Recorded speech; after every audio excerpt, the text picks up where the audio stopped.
కూడి వచ్చిన మీ అందరికీ యేసు ప్రభు నామాన వందనాలండి. ఈరోజు ఒక మంచి వాక్యాన్ని మీకు అందించాలని ఆశపడుతున్నానండి. మా యూట్యూబ్ ఛానల్ని సబ్స్క్రైబ్ చేసుకోండి. మన దగ్గర ఉన్న పోలీస్ స్టేషన్లోని మన చుట్టూ ఉన్న మన వారందరి గురించి ఏమని కంప్లైంట్ వెళ్తుంది? మంచోళ్ళనా చెడ్డోళ్ళనా? పోలీస్ స్టేషన్కి ఏమని కంప్లైంట్లు వెళ్తున్నాయి? ఈ విశాఖపట్నంలో కొన్ని ఏరియాల గురించి అండి పోలీసులకి కంప్లైంట్లు ఏమని వెళ్తాయంటే వాళ్ళు చెడ్డోళ్ళు, ఆ ప్రాంతంలో ఉన్న కుర్రోళ్ళు మంచోళ్ళు కాదు, అక్కడున్న పెద్దోళ్ళు మంచోళ్ళు కాదని కంప్లైంట్స్ వెళ్తుంటాయి. భూమి మీద ఉన్న మనుషులమైన మన గురించి పరలోకములో ఉన్న దేవుని సన్నిధికి నేను మంచోడినని, మనం మంచోళ్ళమని వెళ్ళిందా చెడ్డోళ్ళమని వెళ్తుందా? గో ఈ వాక్యం ఎందుకు రాశారు తెలుసండి? ఒకప్పుడున్న మనుషులు భయంకరంగా బ్రతికారు, వారి పాపము దేవుని సన్నిధిలో బహు గొప్పదైపోయింది. అంటే దేవుడి దగ్గరికి వెళ్ళిపోయిందట. ఏం వెళ్ళింది? పుణ్యం వెళ్ళిందా? పాపం వెళ్ళిందా? మరి నీ గురించి నా గురించి ఏం వెళ్ళింది? విశ్వాసులమని వెళ్ళిందా? అవిశ్వాసులం వెళ్ళిందా? మేలు చేసామని వెళ్ళిందా? కీడు చేసామని వెళ్ళిందా? ప్రార్థనా పరులని వెళ్ళిందా? భక్తి పరులని వెళ్ళిందా? భక్తిహీనులని వెళ్ళిందా? మన జీవితాలు దేవుడు అసహ్యపడే విధంగా, మన చుట్టూ ఉన్న మనుషులు అసహ్యపడే విధంగా మన జీవితం ఏమైనా ఉందా? ఎప్పుడు చెక్ చేసుకుంటావు? ఎప్పుడు ఆలోచిస్తావు? ఎంతకాలం ఈ బ్రతుకుతావు? ఒక్కసారి ఆలోచించుకొని దేవుడు చెబుతూ ఉన్నాడు. ఏమని వెళ్ళిందట?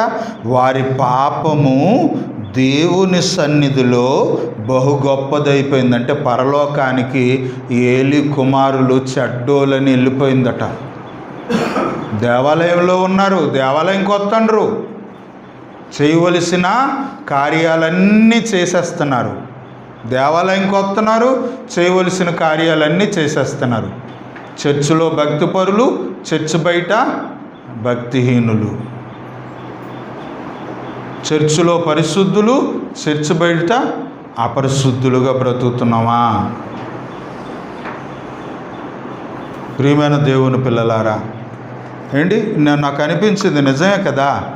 ఇంతకీ నా గురించి ఏమని వెళ్ళింది? ఈ వాక్యం చదివిన తర్వాత అనిపించి, తండ్రి ఇంతకీ నేను మంచోడినని నీ దగ్గరికి వచ్చిందా, నేను కూడా ఎలాంటోడినని వచ్చిందా?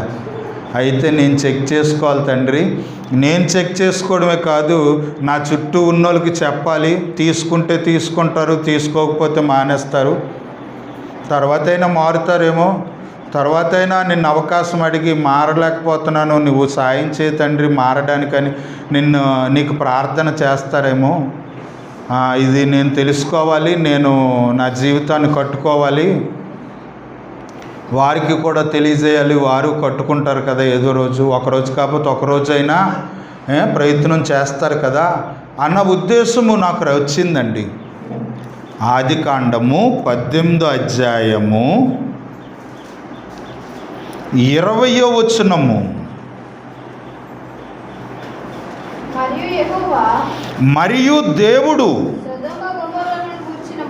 సొదొమ పట్టణము గురించి, గొమొరా పట్టణముల గురించి మొర గొప్పది గనుక సొదొమ మనుషుల పాపము, గొమొరా మనుషుల పాపము బహు భారమాయను గనుక. అబ్బా, ఏమని వెళ్ళిందట? లోతు గారు ఉంటున్న ప్రాంతం సొదొమ గొమొరా. అప్పటికి అబ్రాహాము గారు బతుకున్నారు, అవునా? అంటే ప్రియమైన దేవుని పిల్లలారా, ఏమని వెళ్ళింది? అబ్రాహాము గారు నీతిమంతుడైన అబ్రాహాము కాలంలోను, నీతిమంతుడైన లోతు గారి కాలంలోను నీతిమంతులు. అబ్రాహాము గారు నీతిమంతుడని పరలోకంలోకి వెళ్ళింది. అబ్రాహాము నువ్వు నీతిమంతుడు అయ్యా, లోతు నువ్వు నీతిమంతుడు అయ్యా. కానీ నీ తరములో ఉన్నారే ఈ సొదొమ గొమొరా ప్రాంతాలలో ఉన్న మనుషులు, వీరు మాత్రం భయంకరమైన పాపంలో ఉన్నారు.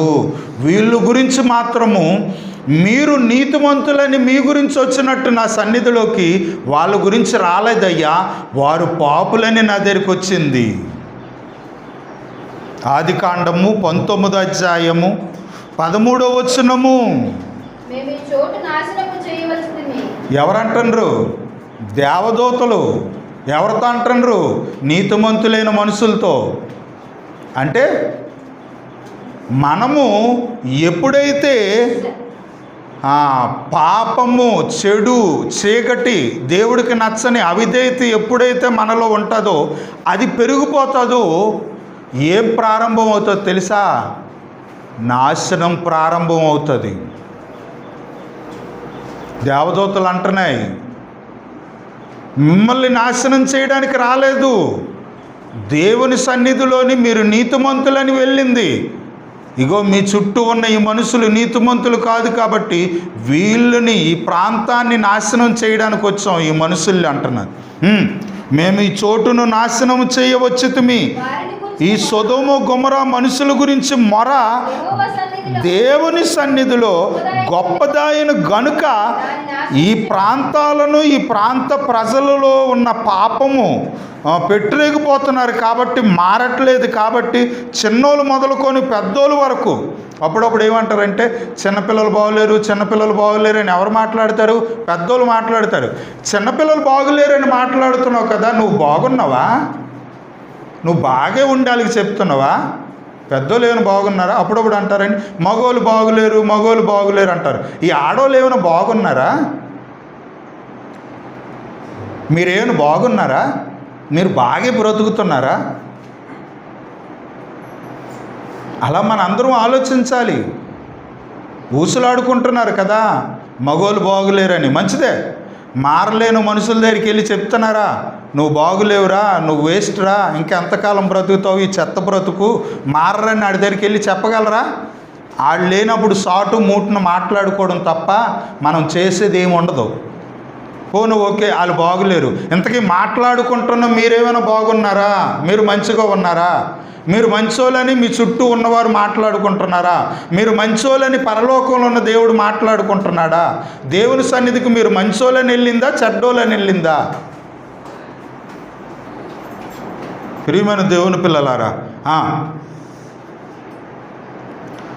గొప్పదాయన గనుక దాన్ని నాశనము చేయుటకు దేవుడు మమ్మను పంపునని లోతుతో దేవదూతలు చెప్పగా.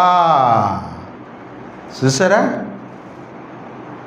అంటే పాపము, మనము పాపాత్ములమని దేవుడి సన్నిధికి వెళ్ళిందా, పుణ్యాత్ములమని దేవుడి సన్నిధికి రిపోర్ట్ వెళ్తుందా? అది పెద్దదైపోయిందనుకో, అది గొప్పదైపోయిందనుకో, అది సంపూర్తి అయిపోయిందనుకో, అదేది అంటారా? ఏంటండి, పాపం పండితే పండు రాలినట్టు రాలిపోతుంది అని ఏదో సామెత అంటారు కదా. చెట్టు మీద ఉన్న కాయ పండు అయిపోతే అది రాలిపోతుంది, అలాగే ఏదో సామెత ఉంది.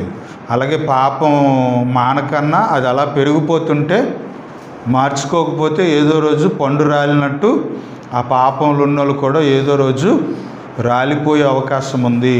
ఇది నా మాట కాదు, నాశనము చేయడానికి వచ్చామని దేవదూతలు అంటున్నాయి. ఎందుకు? వారి పాపం వెళ్ళింది. మనం మంచోళ్ళమని దేవుడి సన్నిధికి వెళ్తుందా, నేను చెడ్డోడినని దేవుని సన్నిధికి వెళ్తుందా? వాక్యం బోధిస్తే సరిపోదు, నేను మారాలి. వాక్యం వింటే సరిపోదు, నువ్వు మారాలి. వయసు పెరిగింది కదా, అందరికీ చెప్పవలసిన వాళ్ళం కదా.